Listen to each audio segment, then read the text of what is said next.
안녕하세요. 창원 부동산 중개하는 친절한 박 소장입니다. 저 오늘 상가 안내가 좀 있어가지고 상가 안내 연달아 하고 그 다음 안내 가기까지 시간이 좀 남아가지고 카메라 켰고요. 제가 얼마 전에 분양권 계약하면서 취득세 관련해가지고 좀 의견이 분분했던 적이 있어요. 이 부분을 많이 헷갈려 하실 것 같아가지고 영상으로 좀 담아보면 좋겠다 싶어서 오늘 카메라를 켰습니다. 분양권 취득세, 양도세 관련해서 관심 있으신 분들은 오늘 영상 끝까지 봐주시면 좋을 것 같아요. 먼저 분양권 취득세랑 양도세 관련해서 혼란이 좀 많아진 거는 2020년 8월 12일 날 지방세법이 개정되면서부터입니다. 이 세법이 개정되기 전에는 분양권은 주택수 자체에 포함이 되지 않았었기 때문에 이런 문제들이 특별히 나타날 일이 없었는데, 이제 세법이 개정되면서 주택수에 포함이 되었고, 그러면 언제부터 주택수에 포함을 시키냐, 이것 때문에 취득 시기에 대해 가지고 많이 따지게 된 거거든요. 고객님들이 제일 많이 헷갈리시는 게, 소장님 제가 인터넷에 분양권 취득 시기 검색해 보니까 이게 맞다고 하던데요, 이렇게 진짜 질문을 많이 하시는데, 그렇게 검색하는 것 자체가 잘못된 거예요. 왜 그렇냐면, 내가 취득세 관련해서 취득 시기를 알아보는지 양도세 관련해서 취득 시기를 알아보는지 이거부터 먼저 구분을 하셔야 되고, 그리고 분양권도 처음부터 청약에 당첨이 된 원당첨자가 있고, 이 원당첨자한테 분양권을 승계를 받은 승계취득자가 있거든요.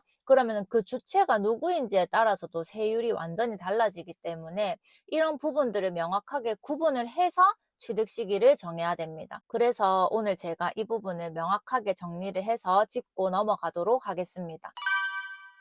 취득세의 취득 시기 먼저 확인해 보겠습니다. 취득세를 내는 시점 자체는 아파트가 다 지어지고 나서 이제 건설사에다가 최종적으로 잔금을 치고 입주하고 나서 취득세를 내시거든요. 그때 내는 취득세의 세율이 결정되는 시기가 이제 언제이냐, 이게 지금 중요한 건데, 청약에 당첨이 돼가지고 회사랑 바로 계약하신 최초 분양자, 원분양자 분들은 계약 시점이 취득 시기가 됩니다. 그리고 이 원분양자한테 분양권을 승계를 받은 승계취득자분은 잔금일이 취득 시기가 됩니다. 근데 이때 이 잔금일은 헷갈리시면 안 되는 게, 아파트 지어지고 건설사에 잔금 치는 그때가 아니고 이 원분양자하고 승계취득자 간에 잔금을 하는 그때의 잔금일을 얘기를 하게 됩니다. 제가 예를 들어 가지고 설명을 드린다고 하면, A씨가 기존의 아파트를 두 채를 보유하고 있었어요. 그래서 2023년도에 롯데캐슬 포레스트 청약을 했었잖아요. 이때 회사랑 계약을 했습니다. 그리고 중간중간에 기존에 보유하던 아파트들을 다 정리를 했어요. 그리고 이제는 롯데캐슬 포레스트 분양권만 보유하고 있습니다. 그러면은 롯데캐슬 포레스트 2단지가 내년 2월 달에 입주를 할 거거든요. 그러면 이분이 내년 2월 달에 입주하면서 건설사에 이제 잔금을 내고 입주를 하시게 되고, 그때 이제 취득세를 낼 텐데, 그러면은 이분은 지금 보유하신 주택이 롯데캐슬 포레스트밖에 없기 때문에 1.1%만 내면 될까요? 아닙니다. 왜냐면 이미 청약이 당첨되고 회사랑 계약할 때 당시에 보유했던 주택이 2개였고 분양권까지 하면은 총 3주택이 되는 거기 때문에, 이분은 아파트 입주 시점까지 다른 주택들을 다 정리를 했다고 해도 취득세가 8% 이상으로 중과됩니다. 두 번째 또 예를 들어 볼게요. B씨도 기존에 집을 2채를 보유를 하고 계셨어요.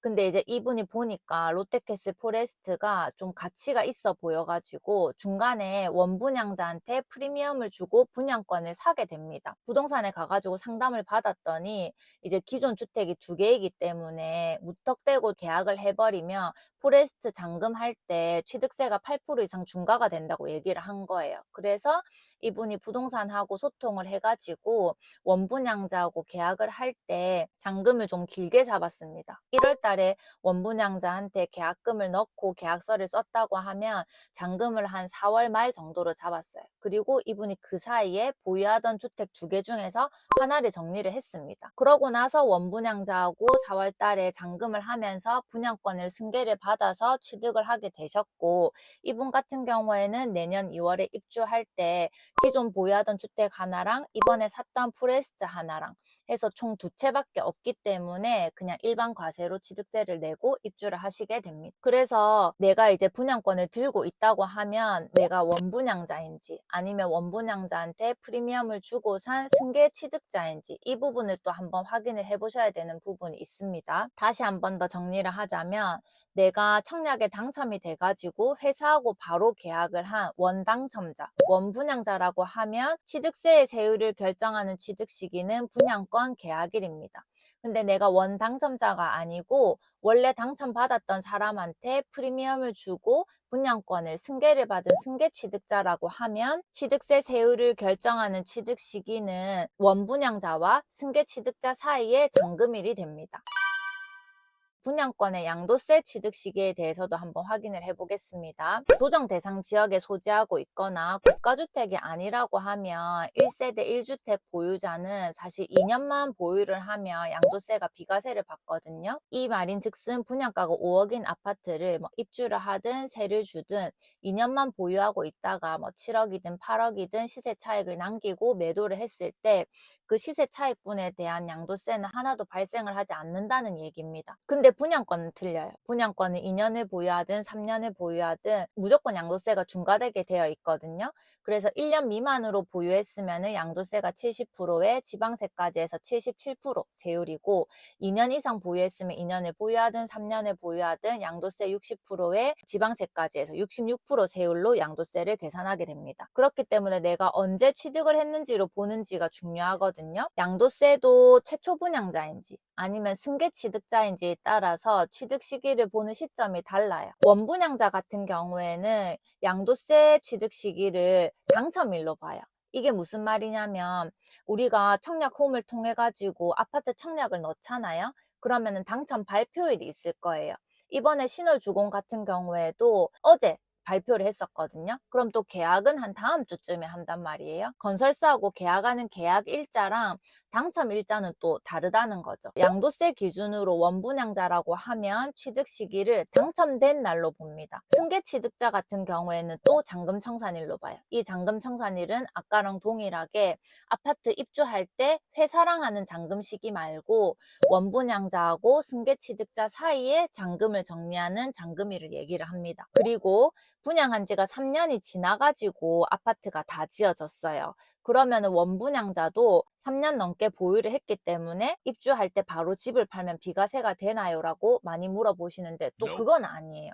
왜 그러냐면은 분양권 상태일 때 매도를 하는 거하고 아파트가 지어졌을 때 매도하는 거는 또 다르게 봅니다. 양도세 기준에서 주택의 취득 시기는 원칙적으로는 잔금청산일이거든요. 근데 이제 분양권 같은 경우에는 아파트가 지어지고 있을 때는 분양권 상태로 보고, 준공이 다 되고 실질적으로 거주할 수 있는 아파트가 됐을 때는 회사하고 이제 잔금을 한 날이나 아니면은 등기 접수한 날 중에 빠른 날로 본단 말이에요. 신축 아파트 경우에는 등기되는 시점이 최소 한 2, 3개월 정도는 걸리니까 보통은 아파트 입주할 때 회사랑 하는 잔금청산일 얘기를 하게 되는 거죠. 분양권 상태로 가지고 있었던 기간은 주택으로서의 보유 기간에는 포함이 되지 않기 때문에 아파트가 다 지어지고 회사에 잔금을 완납한 그날부터 다시 또 일일이 시작이 되는 거예요.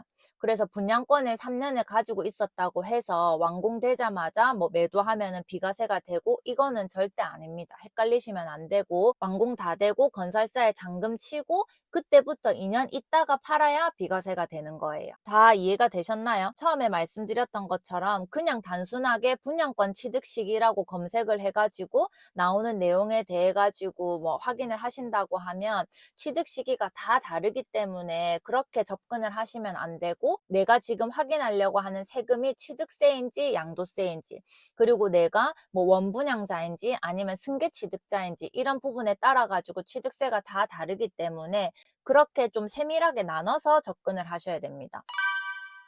부동산 세금은 세금 종류에 따라서도 다르지만 취득 시기, 양도 시기, 주택 수, 주택이 어디에 있는지 이런 것들에 따라서 사실 너무 다양하게 케이스가 다르기 때문에 인터넷에서도 알아보시고 거래하는 부동산에도 확인을 해보시고 회계사님을 통해서도 꼭 확인을 해보셔야 되고, 그리고 알아보려고 하시는 세금을 담당하는 세무서나 국세청이나 구청이나 이런 곳에도 꼭 확인을 해보고 크로스 체크 한 다음에 진행을 하셔야 됩니다. 이런 부분에 대해 가지고 정확하게 확인을 하지 않고 그냥 무턱대고 집을 사거나 팔았다가 세금이 엄청 많이 나와 가지고 손해를 많이 보시는 분들을 되게 많이 봤어요.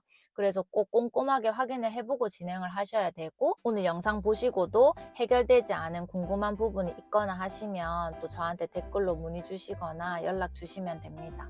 오늘 영상이 도움이 되셨다면 좋아요, 구독, 알림 설정까지 부탁드리고 다음에 더 좋은 영상으로 찾아뵙도록 하겠습니다. 안녕.